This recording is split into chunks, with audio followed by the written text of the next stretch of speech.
ओम शांति। साप्ताहिक कोर्स में आज हम जानेंगे राजयोग क्या है और मेडिटेशन कैसे करें। आज दुनिया में हर कोई मेडिटेशन सीखना चाहता है, चाहे वो नास्तिक भी क्यों ना हो, और वास्तव में वर्तमान समय की मांग भी यही है। चारों ही तरफ भयंकर बीमारी, दुख, अशांति फैली हुई है। अभी तो सबके पास समय भी है। ऐसे में अगर हम ध्यान योग करना सीख जाएं, तो हमारे ऊपर इस तमो प्रधान वायुमंडल का असर नहीं होगा और हर परिस्थिति में भी हम सदा स्वस्थ व खुश रह सकेंगे। तो चलिए जाने ये राजयोग मेडिटेशन क्या है और कैसे करना होता है।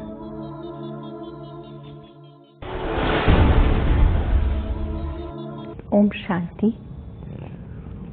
परम पिता परमात्मा की याद को यहाँ राजयोग का नाम दिया जाता है। प्रजापिता ब्रह्मा कुमारी विश्वविद्यालय में सहज रूप से राजयोग सिखाया जाता है। ये राजयोग क्या है? राजयोग का सही अर्थ है आत्मा का परमात्मा से मिलन। योग अर्थात जोड़, संबंध या मिलन। इस विद्यालय में जो योग सिखाया जाता है वो बहुत ही सहज है। इतना सहज है कि इसे बच्चे, युवा, वृद्ध, बीमार सभी कर सकते हैं। इसलिए इस राजयोग को सहज योग भी कहा जाता है। हाथों से कार्य करते आप मन से इसका अभ्यास कर सकते हैं, इसलिए इसको कर्म योग भी कहा जाता है। मतलब आप हाथों से काम करें और मन से उस परम पिता को याद करते रहें, इसलिए इसको कर्म योग भी कहा जाता है। वैसे भी योग से कर्म में कुशलता आती है। योग का अर्थ ही है कि आपके कर्म बड़े कुशल होने चाहिए, सुखदायी होने चाहिए। इसी योग को हम संन्यास योग भी कहते हैं। ऐसे बाह्य रूप से हमारा कोई संन्यास नहीं है, भोजन का, वस्त्रों का, किसी भी चीज का कोई संन्यास नहीं, पर मन से 5 विकारों का संन्यास करना होता है। अनेक नाम होते हुए भी इसका मुख्य नाम राजयोग है। और इस राजयोग में आत्मा का मिलन परम पिता परमात्मा से होता है, ईश्वर से होता है। जब हम मेडिटेशन की बात करते हैं तो अधिकतर लोग कहते हैं जी हमारा मन नहीं टिकता, कभी कहीं चला जाता है, कभी कहीं चला जाता है। अगर ऐसा है तो हमें जरूर समझना होगा कि मन क्यों भटकता है। मन के भटकने के 3 कारण हैं। पहला, हम स्वयं को नहीं जानते, इसलिए मन भटकता है। दूसरा, जिसमें हमें ध्यान लगाना है उसका भी सत्य परिचय हमारे पास न होने के कारण मन भटकता है। तीसरा, हमारे अनेक जन्मों के पाप कर्म हैं जो हमारा ध्यान नहीं लगने देते हैं। और अब इन तीनों का समाधान हमें स्वयं करना है। स्वयं की पहचान हमने प्राप्त की कि हम इस शरीर से अलग एक दिव्य चेतना है, प्रकाश है, लाइट है। और जहां तक परमात्मा की बात है, उनका भी सत्य परिचय हमने प्राप्त किया कि वो परम पिता परमात्मा हम सबके पिता हैं, कल्याणकारी हैं, सदाशिव हैं। और जो हमारे अनेक जन्मों के पाप कर्म हैं उससे भी हमें कभी निराश नहीं होना। परमात्मा की याद में इतनी ताकत है कि हम अपने पाप कर्मों को नाश कर सकते हैं। ध्यान से समझेंगे कि परमात्मा की याद से हमारे जो पाप कर्म हैं वो नष्ट होते हैं और परमात्मा की याद से हमारी जो आत्मा है उसका शुद्धिकरण होता है। कैसे पता चलेगा कि शुद्धिकरण हो रहा है? अगर आपका मन कनेक्ट हो जाता है परम पिता परमात्मा पर, तो आपको शांति का अनुभव होगा, खुशी का अनुभव होगा, आनंद का अनुभव होगा। हाँ, एक बात जरूर ध्यान रखिए, कुछ लोग सोचते हैं कि हम राजयोग का अभ्यास कर रहे हैं, मेडिटेशन कर रहे हैं, शायद कोई बिंदु चमकेगा, लाइट दिखेगी। राजयोग में इस तरह के चमत्कार को कोई नमस्कार नहीं है, लेकिन आपका जो जीवन है वो चमत्कारिक बन जाता है। यहाँ पर हम मेडिटेशन करते हुए कभी भी इंतजार नहीं करते कि हमें कोई लाइट दिखेगी या बिंदु चमकेगा। नहीं, बहुत ही सहज भाव से हमें अपने मन को परमात्मा पे टिकाना है। इस राजयोग के अभ्यास में अगर कहीं हमारा मन इधर उधर जाता है तो इसको बहुत प्यार से हम वापस लेकर आएंगे। आपको अपने मन को एक अच्छा दोस्त बनाना है। Make your mind a best friend. अगर हमारा मन मेडिटेशन करते हुए कहीं इधर उधर जा रहा है तो हमें अपने मन से खुद बात करनी है कि हे मन, अभी तक भटक भटक के थके नहीं हो, और फिर जब पहले भटकते रहे तो तुम्हें क्या मिला? दरअसल हमारे मन और बुद्धि को आनंद की तलाश रहती है। ध्यान से सुनेंगे इस बात को। हमारे मन और बुद्धि को आनंद की तलाश रहती है। अगर वो यहाँ ना मिले तो कहीं और, फिर कहीं और, फिर कहीं और। इसलिए इस मन को बहुत प्यार से समझाना है, इस मन को दबाना नहीं, इस मन को एक सही दिशा देनी है। जब हम सही दिशा देंगे तो हम राजयोग में सुंदर अनुभूति कर पाएंगे। इस राजयोग अभ्यास के लिए कुछ एक नियम है जिनका पालन करना बहुत आवश्यक है। सबसे पहला नियम मन वचन कर्म की पवित्रता है। अगर आप प्रभु मिलन करना चाहते हैं तो अपने मन का शुद्धिकरण करें। इस मन में किसी के लिए भी कुछ बुरा नहीं सोचे। अगर आ रहा है कुछ बुरा विचार, खुद को खुद ठीक करें। वचन की भी पवित्रता चाहिए। मान लीजिए आपने अपने वचन से किसी को दुख दिया, परेशान किया, आप कितनी देर भी मेडिटेशन करने की कोशिश करेंगे, मन टिकेगा नहीं, क्योंकि सामने वाले को जब हमने हर्ट किया तो उसकी जो नेगेटिव वाइब्रेशंस हैं वो हम सबका मन टिकने नहीं देगी। ध्यान रखेंगे कि हमारे वचनों से किसी को दुख नहीं पहुंचना चाहिए। एक छोटी से नियम को पालन करेंगे। कम बोलना है, धीरे बोलना है, मीठा बोलना है, सोच समझ के बोलना है। वैसे भी बोलो शब्द का आप संधि विच्छेद करें तो ये बनता है बो प्लस लो, कि जब आप कुछ बोल रहे हैं समझो आप कोई बीज बो रहे हैं ना, जैसा बीज बोएंगे वैसा फल मिलेगा। तो हमें किसी को भी अपने बोल के द्वारा दुख नहीं पहुंचाना है। और अगर हो जाए ऐसा, गलती हो भी जाए एज ए ह्यूमन बीइंग, तो हमें क्षमा मांग लेनी है। से सॉरी। अगर आप सॉरी करते हैं तो साड़ी मैली नहीं हो जाती है। प्रयास करें हमारे वचनों से किसी को भी कष्ट ना पहुंचे। कर्म की पवित्रता क्या है? आप जो भी कर्म करें वो प्रभु की याद में करें। सूक्ष्म में भी मैंपन ना आए, मैंने किया, मैं ही कर सकता हूं, नहीं। हम सब निमित्त हैं। अपने को इंस्ट्रूमेंट समझ के करें और अभिमान से परे रहकर करें। ये राजयोग का पहला नियम है। प्योरिटी मीन्स मन वचन कर्म की पवित्रता। इसी तरह से दूसरा नियम है शुद्ध अन्न। कहते जैसा खाओगे अन्न वैसा होगा मन, जैसा होगा मन वैसा होगा अन्न।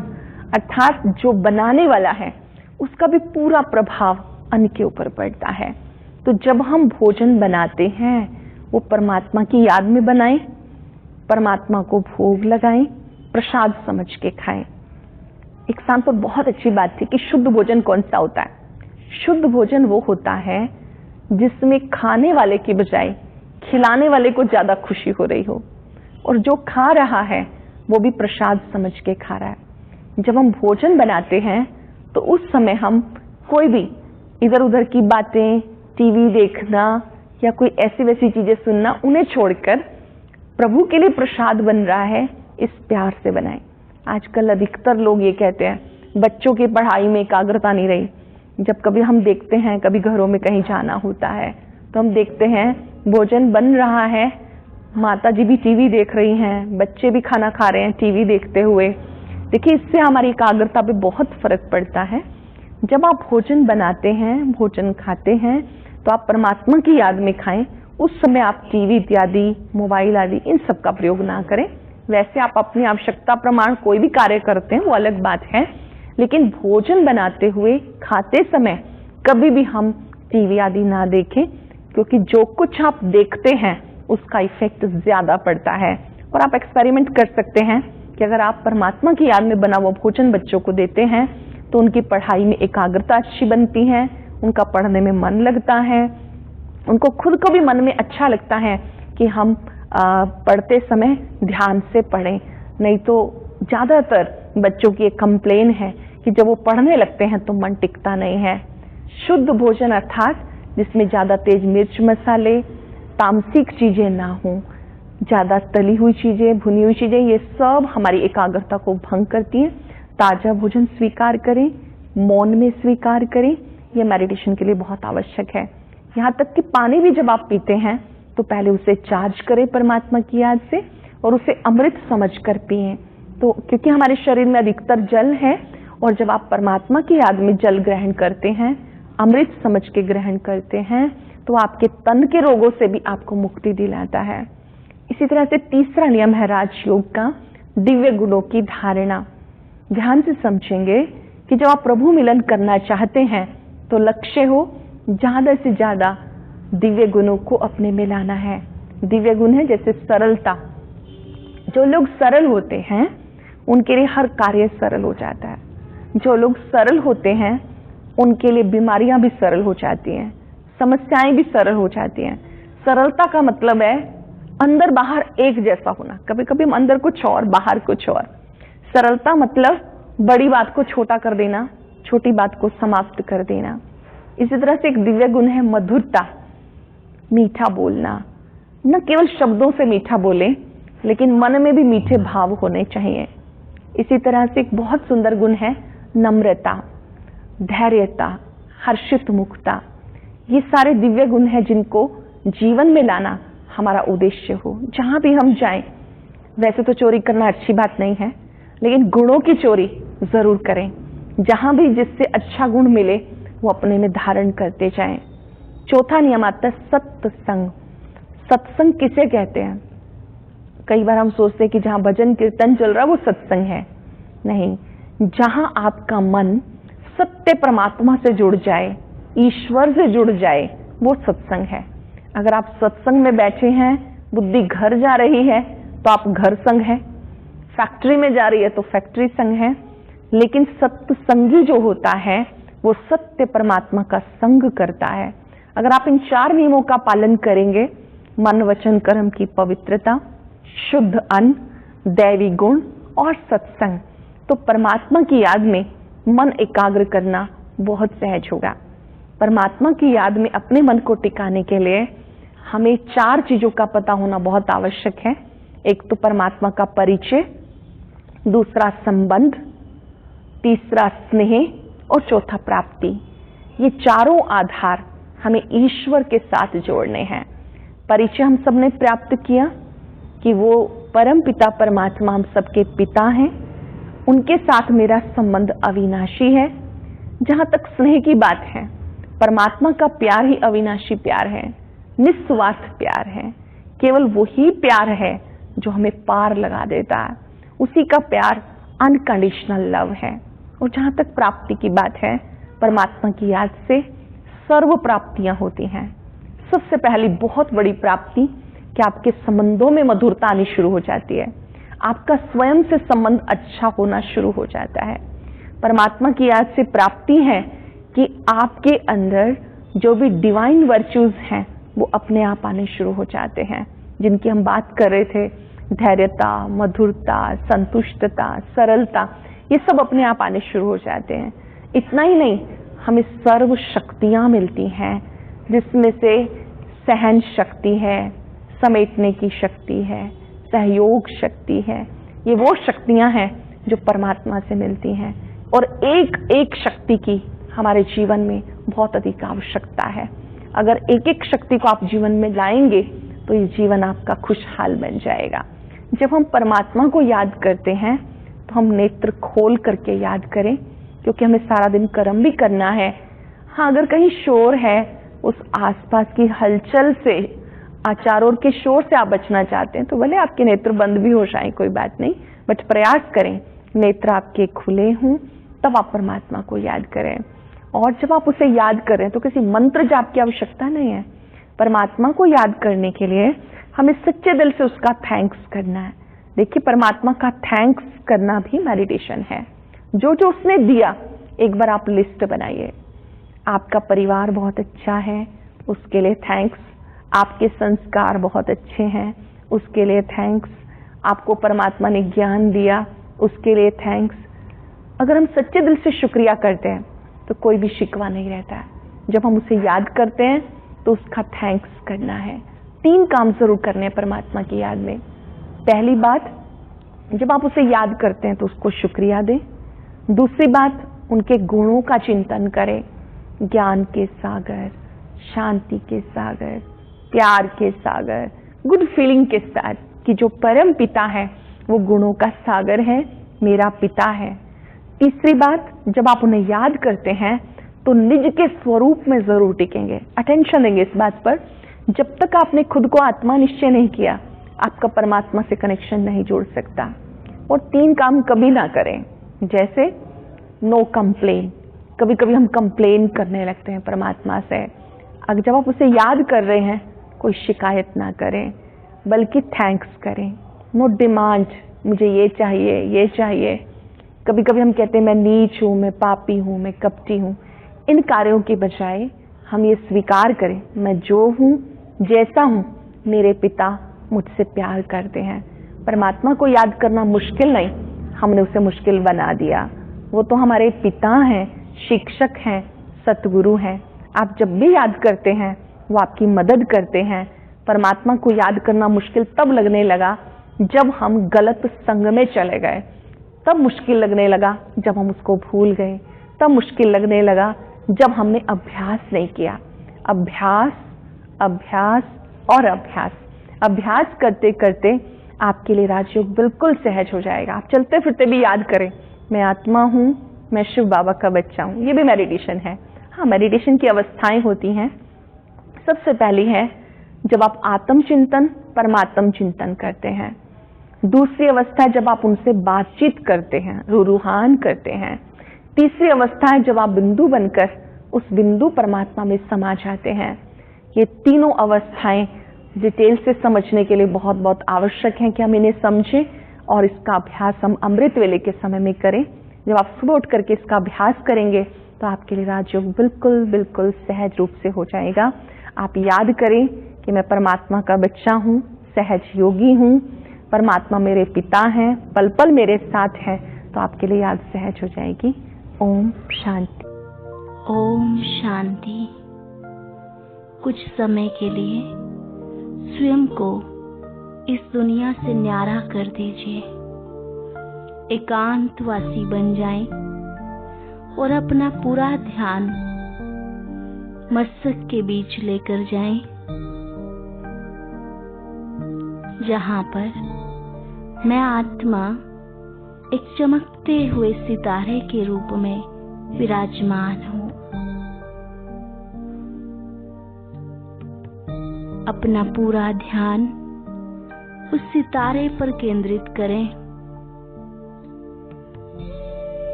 यही मेरा ओरिजिनल स्वरूप है।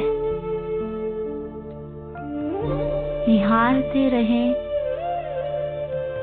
चमकते हुए अपने दिव्य स्वरूप को, ज्योति बिंदु रूप को।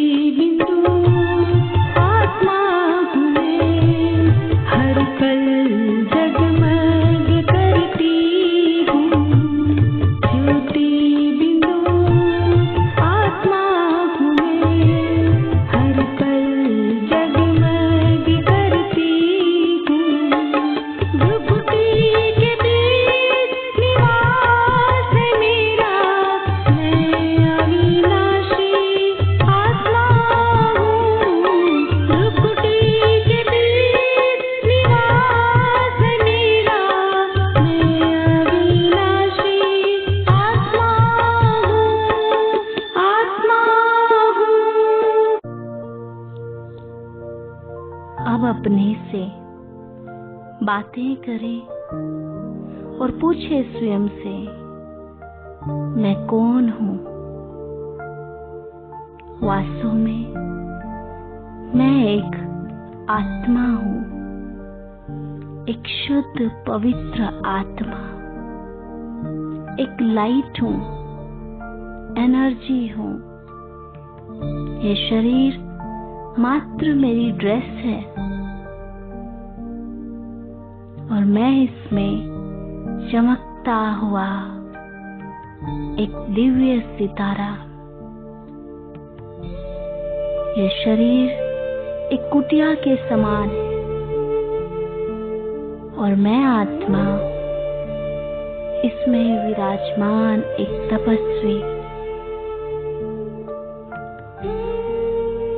मेरे अंदर असीम शक्तियां हैं। मेरे अंदर दैवी गुण समाये हुए हैं।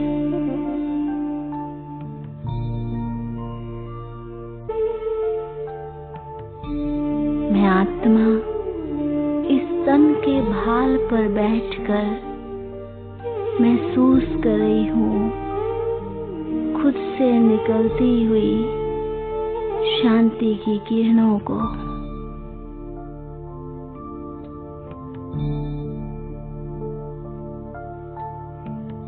मैं आत्मा प्रकाश पुंज बन गई हूँ। मुझसे निकलती हुई शांति की किरणें संसार की सर्व आत्माओं को शांत स्वरूप बना रही हैं, सुख स्वरूप बना रही हैं।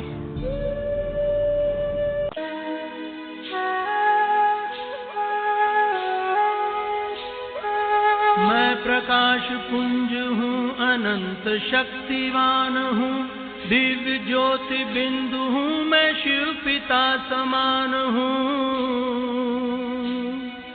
मैं प्रकाश पुंज हूँ, अनंत शक्तिवान हूँ, दिव्य ज्योति बिंदु हूँ, मैं शिव पिता समान हूँ।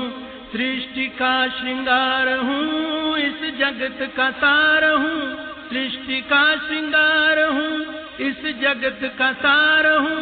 योनियों में श्रेष्ठ मानव जन्म का आधार हूँ। प्राण धरे तन में संचार रहा मैं, तन के भग भाल पर विराज रहा मैं। खोल पुतलियों के पट हो,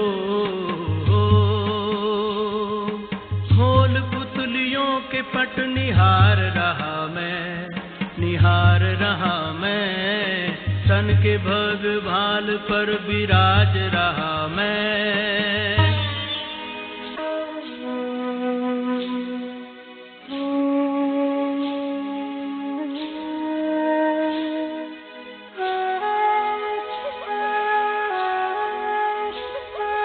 दूर हर नशे मगर एक नशे में चूर हूँ, मैं खुदाई नूर हूँ, चेतन को ही नूर हूँ। दूर हर नशे मगर एक नशे में चूर हूँ, मैं खुदाई नूर हूँ, चेतन को ही नूर हूँ। खुशियों से भरपूर दिल में रखे ये गरूर, खुशियों से भरपूर दिल में रखे ये गरूर। ठान लूं जो चाहूं तो कर सकता जरूर हूँ। संग शिव के स्वर्ग भू पे ला रहा हूँ मैं, तन के भग भाल पर विराज रहा मैं। खोल पुतलियों के पट हो, खोल पुतलियों के पट निहार रहा मैं, निहार रहा मैं। तन के भग भाल पर विराज रहा मैं, तन के भग भाल पर विराज रहा मैं। अगले कुछ पल के लिए